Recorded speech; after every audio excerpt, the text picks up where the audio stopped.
নমস্কার বন্ধুরা, বাংলার বাগানে আপনাদেরকে স্বাগত। আপনারা সবাই নিশ্চয়ই ভালো আছেন, আর গাছকে ভালো রাখার জন্য আপনাদেরকেও ভালো থাকতে হবে। দেখেন, আপনাদের সবার প্রিয় বাংলার বাগানে এই জুবিলি ভ্যারাইটি গোলাপ ফুল গাছটি আমি সংগ্রহ করেছি। অনেক কষ্টে সংগ্রহ করতে হয়েছে, বিভিন্ন নার্সারি আমাকে ঘুরতে হয়েছে। আমাদের এখানে এই জুবিলি ভ্যারাইটির গোলাপ ফুল গাছটি খুব সহজে পাওয়া যায় না, কিন্তু শেষ পর্যন্ত আমি শিয়ালদা মার্কেট থেকে আমি এটাকে সংগ্রহ করেছি এবং দামটাও একটু বেশি পড়েছে। তো দেখেন, ফুল দুটি কিন্তু ফুটেছে। আমি দুটো কুঁড়ি অবস্থা দেখেই কিন্তু আমি নিয়ে এসেছিলাম, আর কয়েকটা একটু ব্লাইন্ড শ্যুট রয়েছে, তো অসুবিধা নেই। এই একটাই গাছ ছিল, স্বাস্থ্যবানও ছিল। আমি এটাকে দেখে আমি কালেক্ট করেছি, তো অসুবিধা নেই। ধীরে সুস্থে আমি এই গাছটিকে একটু অ্যাবজর্ব করে নিতে পারবো, অসুবিধা নেই। আমি প্রায় 10-12 দিন হয়ে গেল এই গাছটাকে সংগ্রহ করেছি, জুবিলি ভ্যারাইটি এই গাছটিকে। আপনারা দেখেন ফুলগুলি, শুধু দেখেন, দেখছেন ফুলগুলি দেখেন। এটা একরকম ফুটেছে, এটাও আবার আর এক রকম ফুটেছে, দেখেছেন। এই দেখেন, দেখতে কিন্তু বেশ ভালোই লাগছে, কারণ এই ফুলের যা সৌন্দর্য সে যেই দেখুক না কেন সবারই কিন্তু পছন্দ হয়ে যাবে। আমার তো খুবই পছন্দ হয়েছে এই ফুল গাছটা, তো আমি সেটা দেখেই কিন্তু আমি কালেক্ট করেছি। তো দেখুন, এখানে কিন্তু কয়েকটা ব্লাইন্ড শ্যুট রয়েছে, মানে একটা ব্লাইন্ড শ্যুট রয়েছে, এই একটা ব্লাইন্ড শ্যুট, এই একটা ব্লাইন্ড শ্যুট, এখানেও একটা ব্লাইন্ড শ্যুট রয়েছে। তো অসুবিধা নেই, আমি গাছটাকে অ্যাবজর্ব করে নেবো ধীরে সুস্থে। গাছটা সময় লাগবে অনেক অ্যাবজর্ব করতে আর কি। তো যাই হোক, আমি অনেক কষ্টে আমি সংগ্রহ করেছি এবং আমি খুশি হয়েছি যে আমি গাছটাকে সংগ্রহ করতে পেরেছি। প্রাইসটা একটু বেশি পড়েছে, তো অসুবিধা নেই। আপনাদের বাড়িতে নিশ্চয়ই জুবিলি ভ্যারাইটির গোলাপ ফুল গাছ রয়েছে। টাইটেল আর থাম্বনেল দেখে আপনারা নিশ্চয়ই বুঝতে পেরেছেন যে আমি আজ আপনাদের সঙ্গে কী গাছ পরিচর্যা নিয়ে আলোচনা করতে চলেছি। তো তাহলে চলুন সেই আলোচনা বিষয়ের দিকে তাহলে এবার যাওয়া যাক।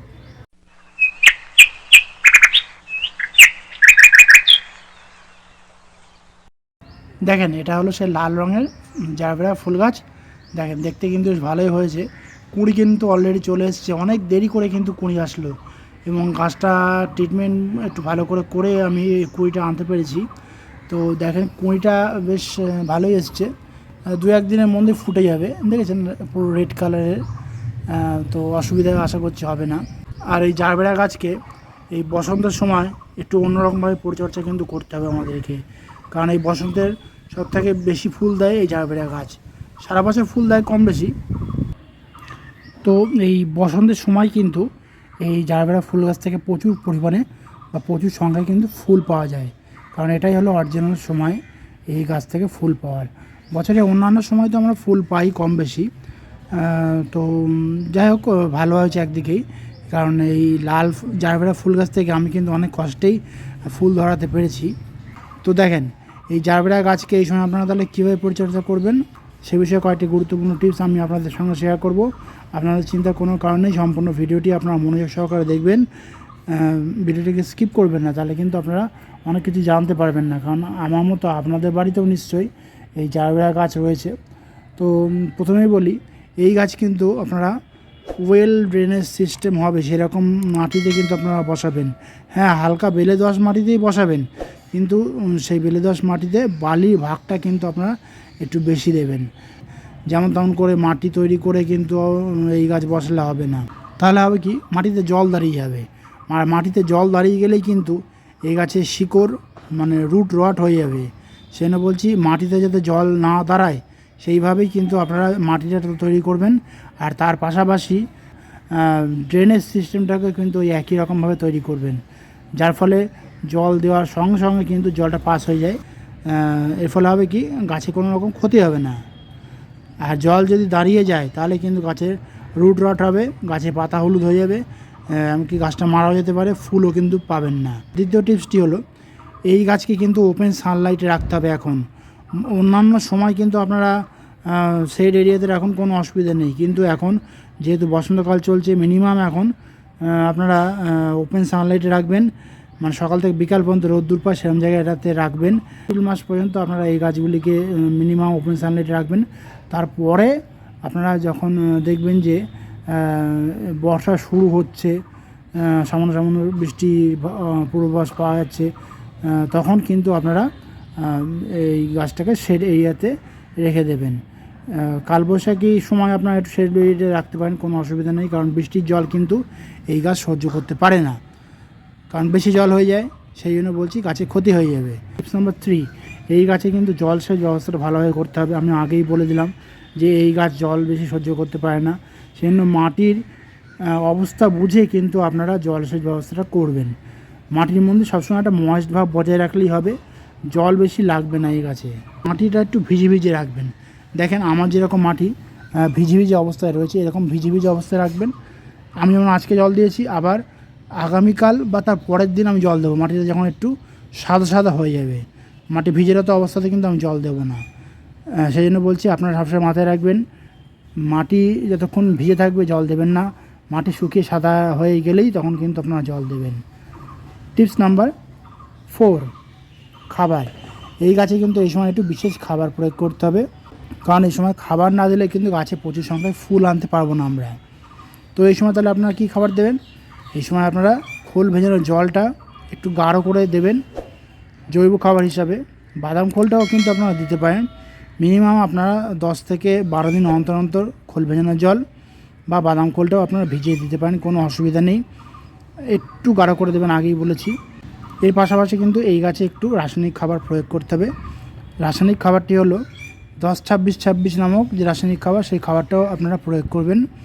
খোল জল যেদিনকে দেবেন তার ঠিক 3 দিন পরে আপনারা 10-26-26 নামক রাসায়নিক খাবারটা দেবেন।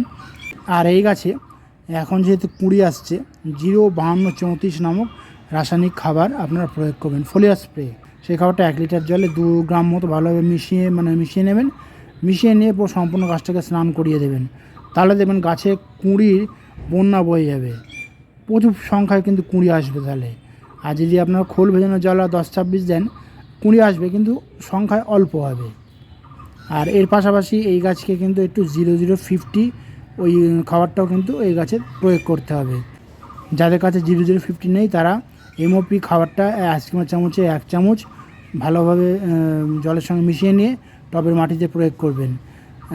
আর যাদের কাছে 0-52-34টাও নেই, তারা ফসফেট এবং লাল পটাশটা ভালোভাবে মিশিয়ে নিয়ে আপনারা টবের মাটিতে প্রয়োগ করবেন। যাদের মাটিতে এই গাছ রয়েছে তারাও কিন্তু একই রকমভাবে পরিচর্যা করবেন, দেখবেন তাহলে এই গাছের গ্রোথ বা বৃদ্ধি ভালো আসবে এবং প্রচুর সংখ্যা কিন্তু কুঁড়িয়ে আনতে পারবেন। তো এই কটা খাবার কিন্তু আপনারা দেবেন। প্রথম হলো খোল ভেজানো জল, দ্বিতীয়তে হলো 10-26-26, তৃতীয়তে হলো 0-52-34, চতুর্থ খাবারে হলো 0050। আর যাদের কাছে 10-26-26 নেই তারা সমরেশ্বর যে সুফলাটা হয় সেই সুফলাটাও দিতে পারেন, কোনো অসুবিধা নেই। আর যারা চাইছেন না যে সুফলা দেবেন না, তারা দরকার নেই, তারা ওই 0-52-34 এবং 0050 এই দুটো খাবার কিন্তু তারা অবশ্যই প্রয়োগ করে যাবেন। এর পাশাপাশি এই গাছে কিন্তু একটু মাইক্রোনিউট্রিয়েন্ট এবং ম্যাগনেসিয়াম সালফেটও কিন্তু প্রয়োগ করতে হবে। দেখেন ম্যাগনেসিয়াম সালফেট প্রয়োগ না করার ফলে কিন্তু এরকম পাতা হয়ে গেছিলো, দেখেছেন। তো আপনারা ম্যাগনেসিয়াম সালফেটটা মিনিমাম মাসে একবার আপনারা দেবেন। আর মাইক্রোনিউট্রিয়েন্টটা আপনারা এই গাছে 10-12 দিন অন্তর আপনারা একবার করে প্রয়োগ করে যাবেন। তাহলে দেখবেন গাছ এবং সবুজ ঝাঁ চকচকে থাকবে, কোনো রকমের পুষ্টিমূল্যের অভাব কিন্তু এই গাছে হবে না। টিপস নাম্বার 5, কীটনাশক। যেহেতু এই গাছে এখন ফুল ফোটার সময় হয়ে গেছে আর অপরদিকে কিন্তু বসন্তকাল পড়ে গেছে, সেহেতু এই গাছে কিন্তু এবার বিভিন্ন রকমের কীটপতঙ্গের আক্রমণ কিন্তু হতে পারে। তাই আপনারা মিনিমাম 2 রকমের কীটনাশক আপনারা ইউজ করবেন। আপনারা করবেন কি, কনফিডেন্ট নামক কীটনাশকটা ইউজ করবেন, এর পাশাপাশি কাকা নামক কীটনাশকটা ইউজ করবেন। কনফিডেন্ট নামক কীটনাশকটা আপনারা 1 লিটার জলে 2 ml বা 1.5 ml ভালোভাবে মিশিয়ে নিয়ে আপনারা গাছে প্রয়োগ করবেন। এর পাশাপাশি কাকা নামক কীটনাশকটাও কিন্তু একই পরিমাণে নিয়ে আপনারা এই জারবেরা গাছে প্রয়োগ করবেন। তাহলে দেখবেন এই জারবেরা গাছে কোনো রকমের কোনো কীটপতঙ্গ কিন্তু আক্রমণ করতে পারবে না এবং গাছ থাকবে সুস্থ এবং গাছের বৃদ্ধিও কিন্তু বজায় থাকবে। আপনারা মনে করে কিন্তু কীটনাশক দুটিকে ঘুরিয়ে ফিরিয়ে ইউজ করবেন, তাহলে দেখবেন গাছ থাকবে সুস্থ এবং প্রচুর সংখ্যায় কিন্তু ফুল আপনারা ধরাতে পারবেন খুব সহজেই। তো আমি আপনাদেরকে এই বসন্তকালে জারবেরা গাছকে কীভাবে পরিচর্যা করবেন না করবেন আমি বলে দিয়েছি, আপনারা ঠিক সেইভাবেই পরিচর্যা করতে থাকুন, দেখবেন প্রচুর সংখ্যায় ফুল কিন্তু আপনারা জারবেরা গাছ থেকে পাবেন খুব সহজেই।